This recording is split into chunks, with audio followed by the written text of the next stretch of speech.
Donald Trump's approval numbers are surging in the middle of a war. His base, as it turns out, is more unified than it's ever been.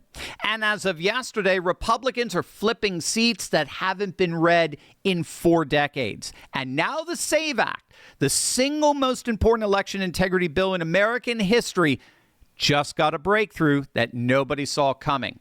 On top of all that, Trump is in Kentucky today, personally, to take out one of the last Republican traitors standing. We got the poll numbers, the election results, the SAVE Act showdown, and a political battlefield that's shifting real fast. Hey gang, it's me, Dr. Steve, your Patriot Professor, enjoying yet another glorious day in the Trumpian golden age that you made possible back in November of 2024. So if you want a front row seat on how you continue to change the world in ways you never even imagined, make sure to smack that bell and subscribe button. Let's start with the latest polling for President Trump as we enter day 12 of Operation Epic Fury. Trump's poll numbers continue to climb. Rasmussen has Trump at 48%. That's a high in their 5-day rolling average. This fits with Rasmussen's polling of support for the war.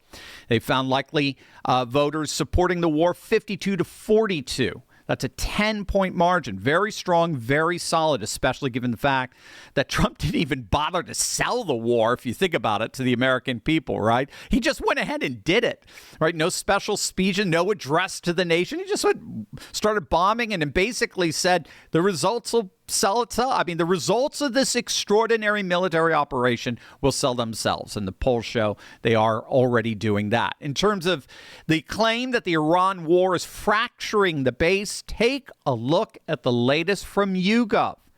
91% of self-identified MAGA voters approve of Epic Fury. 91%. That's pretty close to unanimous. Well, speaking of Fox News polling, which tends to lean left, look at this. I mean, Trump has a 98% approval rating among self-identified MAGA loyalists. Again, that's about as unanimous as polling could possibly get. Even NBC had spent months telling us that Kamala was going to win in a landslide. Even they have Trump at a pretty solid 44% approval. And we saw that approval spill over in some of the special elections yesterday, where the GOP actually flipped 2 seats.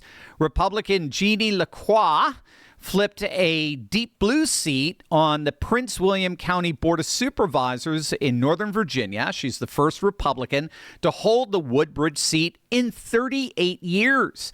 The Democrat nominee, Mohammed Safayan Qasim, imploded after embarrassing resurfaced social media posts were considered racist, misogynist. It prompted a number of prominent Democrats to demand that he drop out of the race. He did not, and he got crushed. And in Florida, Selena Samios defeated a Democrat incumbent in the Royal Palm Beach Village Council race. That's literally in Trump's backyard. So Florida just continues to get redder and redder. President Trump actually took a bit of a victory lap from yesterday's special elections and primaries, noting that he went 5-0 in terms of his endorsements yesterday, including Georgia's 14th congressional district. That's Marjorie Trader Greene's old seat. The MAGA turncoat, of course, resigned. She picked up her ball and pouted home so she could whine and complain to the ladies at The View. But Trump-backed Clayton Fuller soundly defeated a crowded Republican field. That election will now go to a runoff where Fuller is expected to win handily. Now, with these election victories in place, especially the flips, the $10,000 question on everyone's mind is, what on earth is the status of the SAVE Act in Congress? And this is getting very, very interesting. As you know, the SAVE Act would require proof of citizenship to register to vote in federal elections and mandate photo ID at the ballot box. And it just got a massive boost from the most unlikely of places, John Cornyn of Texas. The embattled senator, a lifelong institutionalist, a guy who's defended the filibuster's entire career, just published an op-ed in the New York Post today titled, "Why the SAVE Act Matters More than the filibuster. He is now publicly calling for suspending the filibuster to pass this bill. Now, why the sudden change of heart? Well, it might have something to do with the fact that Cornyn just got humiliated in the Texas GOP primary. He couldn't even clear 50%. Ken Paxton took a massive chunk of the vote and forced him into a runoff. And Paxton publicly said that he would drop out of the runoff if the Senate passes the SAVE Act. So Cornyn's political survival is now tied directly to this bill. So where do we stand with it? Well, the bill already passed the House. It has majority support in the Senate, but it can't get past the 60-vote filibuster threshold because every single Democrat, except possibly John Fetterman, is blocking it. Fetterman told Fox News he could support it if it just you keep it simple, citizen requirement, voter ID requirement, that kind of thing. So the problem when all is said and done is Senate Majority Leader John Thune. He does not want to touch the filibuster. He's worried that if they do go to a talking filibuster, could tie up the Senate floor for weeks. I mean, even though the Senate's already basically been shut down by the Democrats refusing any votes.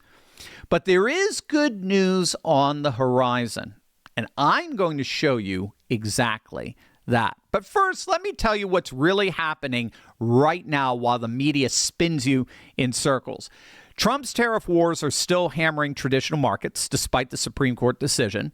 We got active military strikes in Iran that just took out their supreme leader.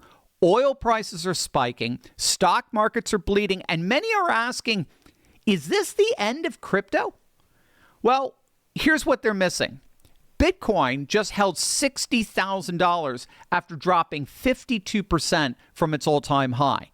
All those experts predicting that it was going to crash to 30,000, they were all wrong. And now they're sitting on the sidelines while the bottom has already formed. This is exactly why you need to understand the literally limitless potential for DeFi right now. My great friends over at Prime DeFi teach you how to navigate this chaos with conservative crypto strategies focused on yield generation. They're not chasing memes or promising overnight riches. They're showing you how to build wealth when everyone else is frozen in fear. The Fear and Greed Index has been in extreme fear territory for 3 straight weeks. Now, do you know what that means? Historically, that's marked the bottom, not the beginning of a crash, the bottom. The last time sentiment was this negative was the summer of 2022, right before the next bull run started. So do what I've done. Click the link below in the description to access Prime DeFi's educational resources and learn how to position yourself while others are panicking. I personally learned so much from them. They're amazing. You see, what the media won't tell you is that tariff wars, geopolitical chaos, they don't destroy crypto. They prove exactly why it exists.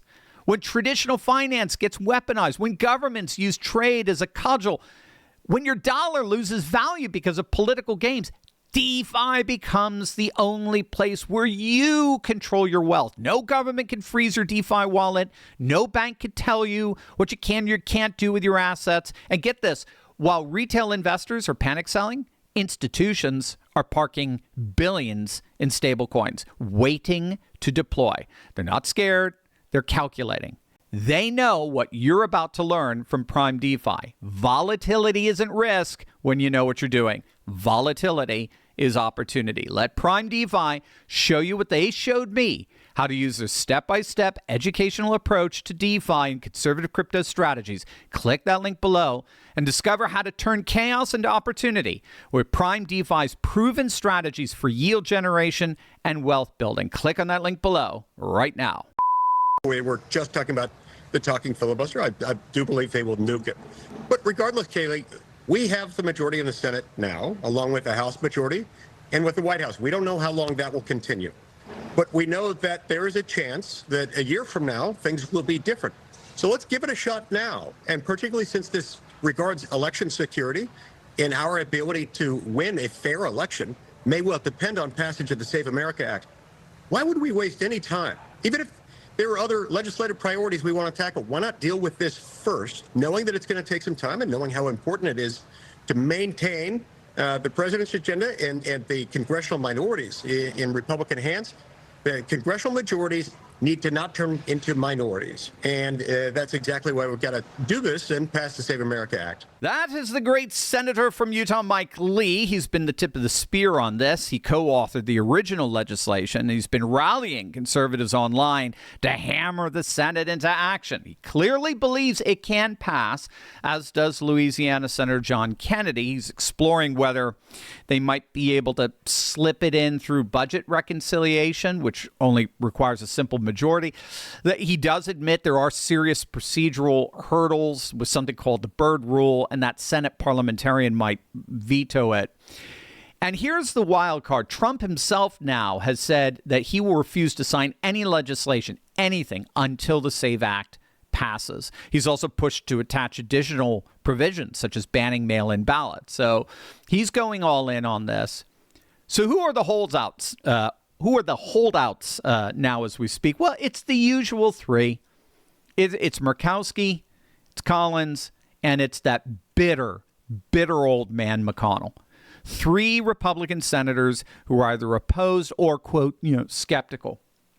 But even without them, if Thune relents of the filibuster, we still have the votes. So that's why, in many ways, all eyes are Thune. All eyes are on Thune. He's going to have to show some parliamentary skill to get this done. This is a pressure game now. Absolutely. And the pressure is building. In the meantime, speaking of building pressure, guess where President Trump is today? He's paying a little visit to Kentucky's 4th District to go scorched earth on the turncoat Tom Massie. For those who don't know, Massie represents what's left of the Ron Paul libertarian wing of the Republican Party, who's made a career out of being the lone no vote on virtually everything Trump and the Republican Party put forward. So he has no interest in actually governing. So Trump has had it with this clown. He posted on Truth Social this morning, quote, "I predict that Representative," in quotes, "Thomas Massie will go down as the worst Republican congressman in the long and fabled history of the United States Congress. Even worse than crazy Liz Cheney, crying Adam Kinzinger, and Marjorie Traitor Brown." Trump has given his complete and total endorsement to Captain Ed Galrin, calling Massie a true hater of Israel and a totally ineffective loser. So he's literally flying to Hebron, Kentucky today to campaign for Galrin in Massie's own backyard. So will Trump be 6-0 in his endorsements? We'll soon find out. What do you guys think? Let me know in the comments below. And as always, make sure to smack that bell and subscribe button for breaking news and analysis you're not going to get anywhere else. Love you guys. God bless.